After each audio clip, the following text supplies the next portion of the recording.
very strongly supportive of, but which is difficult as well, because everything we have is there for a reason. Somebody was pushing for it, it was part of a compromise, and that is really what underlines the complexity of what we're trying to do now, is not to demolish our systems, in fact to accept that our systems will stay in place, and every negotiation we have had with Canada and are having with the United States starts with, well, we're not going to change our system, so how are you going to do something else? So getting past that system of trying to find out, keeping our systems, how can we nonetheless be more open to each other? So I think there is just a built-in advantage for Ireland, but I think it's very important also for trade associations and stakeholder associations to actually do some of the work for at least the smaller companies.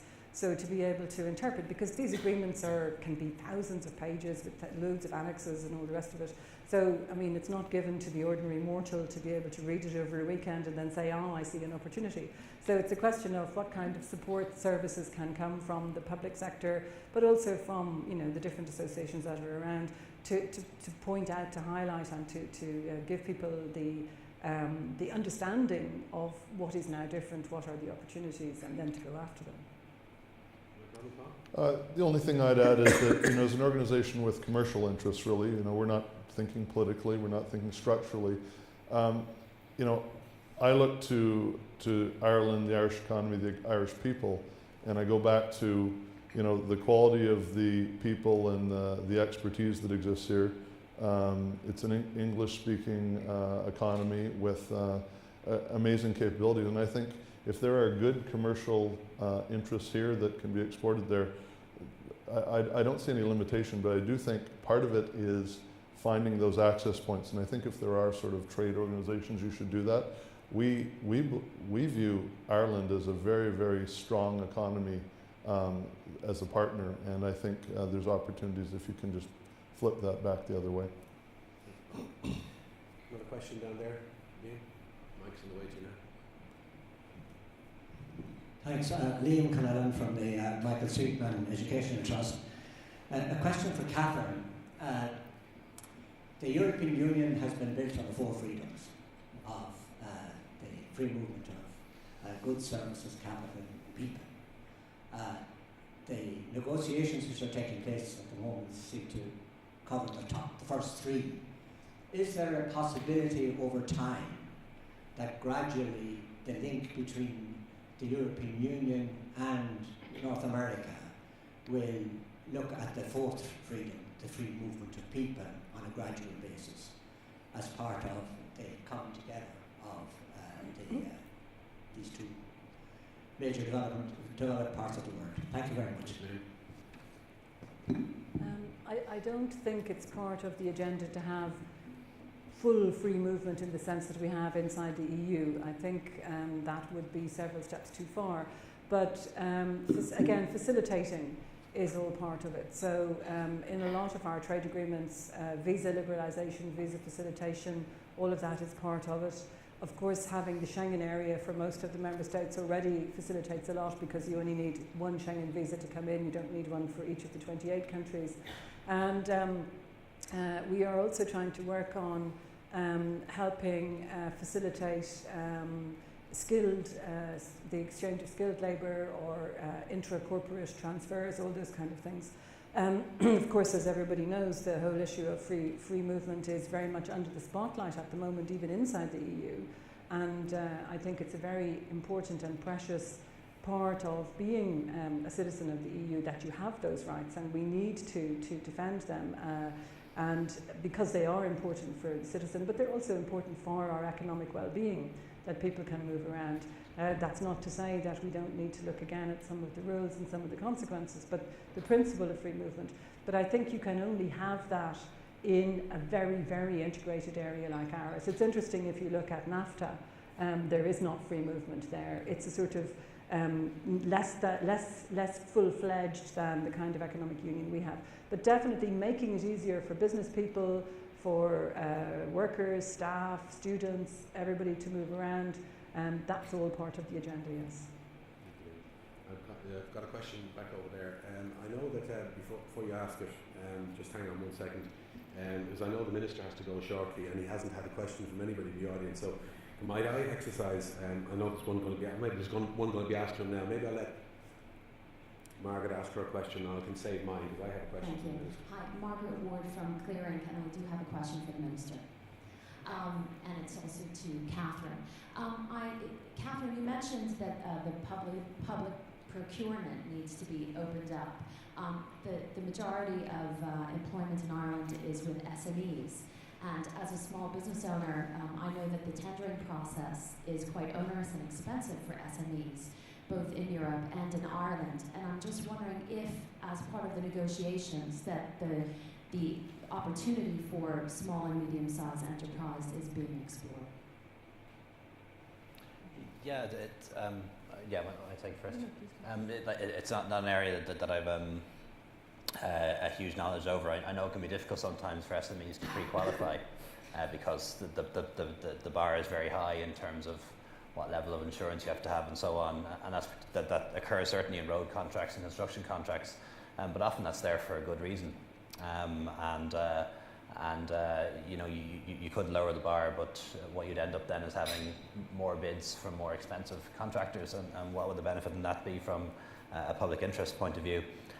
Getting back to the previous question, though, I think one thing, there's a fifth freedom as well, of course, which is the right to land your plane anywhere you like and pick it up anywhere you like, and that's certainly something that I'd love to see exist within the EU already. I'd love to see it exist more broadly across the world and across North America too.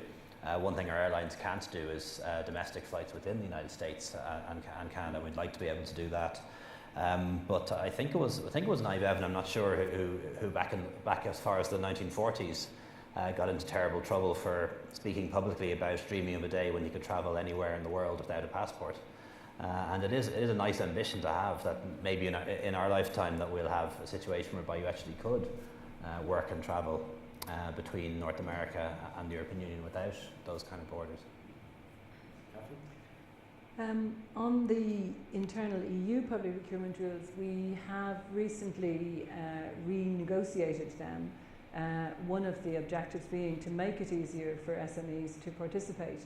So there are now new rules in place which I hope are a little bit easier for small and medium-sized companies, and it's very much on our minds. It was in the Canada negotiations and is in the EU-US negotiations, and they have the similar interest from their point of view. So of course it's more difficult for a small company to find out about the opportunities, to make the investments, to develop them, etc. But we're trying to do that, and we have the Commission has very active attempts to support SMEs to internationalise. So whether it's going on kind of trade missions to open up, or providing help desks to inform people about the rules and regulations that apply, or the rights that they have. So we're doing everything that we can to try to stimulate. And I think as you see the global value chains develop, and where companies are much more plugged into part of the global value chains, I think there are big opportunities for SMEs to internationalise. So, we're trying to emphasise all of the positive. And just to say to the Minister, on our list of things that we would like from the EU-US, the aviation is a big ask on our side. That's not necessarily to say that we will get what we ask for, but we're asking insistently. Good. Minister, before you go, if I might be permitted as the Chairman to use my prerogative to ask you a parochial and somewhat domestic and Dublin-related question.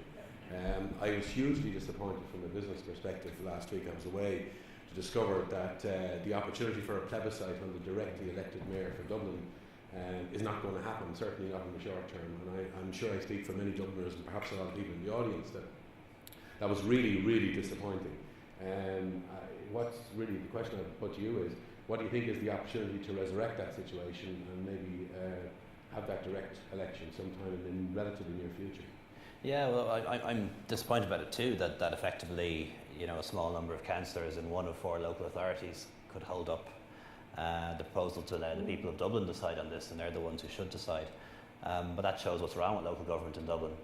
Is a small majority in one of 4 bodies can hold up something that should be good for the entire city. And listening to the debate, it was really disappointingly parochial, about how the people of Dublin might overwhelm Fingal, and when I go to Croke Park on Sunday, there's only one team that all of Dublin is cheering for, and it's not Dunleary or Fingal or South Dublin or anything like that.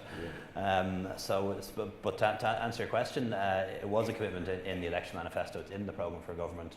The plebiscite won't go ahead as planned on the 23rd of May, but the government does still have an open mind on it. We still think it's a good idea. And what we probably could do at this stage is try and develop a new proposal. The proposal that was produced did have flaws in it, you know, an unelected cabinet, a whole new layer of governance that maybe wouldn't necessarily be a good idea.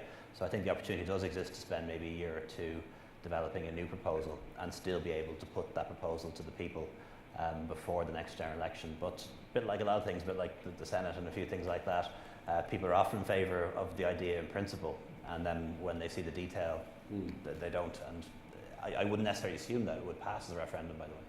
Okay, interesting. Okay, any more questions before I know the Minister's to go? Yeah. Thank you. Okay, could you please thank Minister Varadkar for his... Thank you, Minister. Right, got a question back here. Microphone on the way.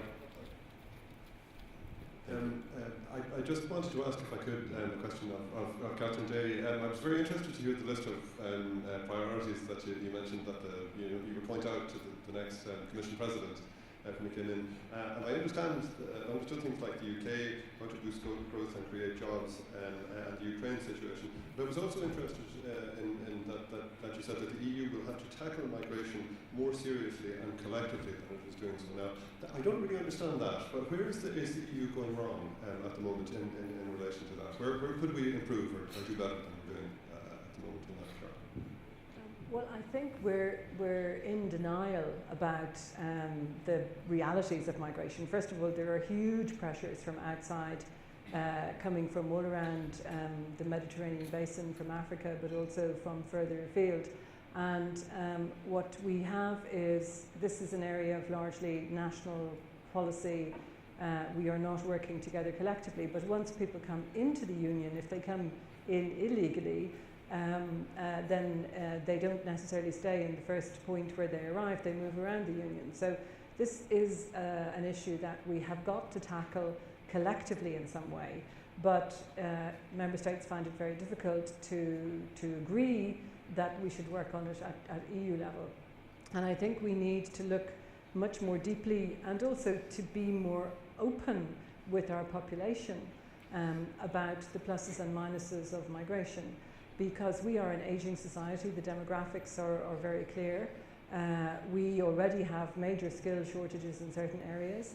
We need to have migration coming in from outside, and if we don't manage it collectively, we will have enormous pressures on parts of the Union. We already have unsustainable situations in very small member states like Malta, which is one of the first landing points. We have terrible